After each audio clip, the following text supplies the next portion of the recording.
Let's start with Happy.js. So first we see what is Happy.js. So Happy.js is at a brief developing web services with Happy allow us to focus on the many problems to be solved, not on the detail of the tool being used. Happy provides the right set of core APIs and extensible plugins to support the requirements of modern services, session management, security, connectivity, and testing. When you npm install @happy/happy, every single line of code you get has been verified. You never have to worry about some deep dependency being poorly maintained or handed over the someone sketchy.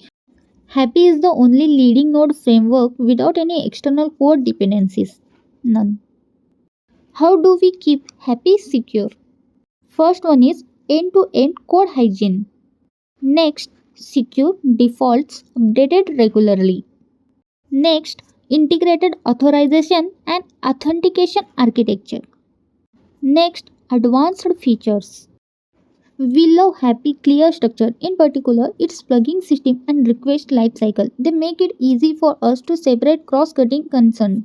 From our API business logic, it allows us to add features and fix bugs at a fast pace. The Happy ecosystem provides a consistent and secure building block to develop HTTP service at scale. That's all about Happy.js basic knowledge. Okay, so if you like my video, like, share, and subscribe to my video, and also watch my all playlist of Happy.js. Now started, I am Happy.js playlist from here. This is my second video of Happy.js introduction. So next video will be on Hindi for the better understanding. So keep watching my videos. Thank you for watching this video. Thank you.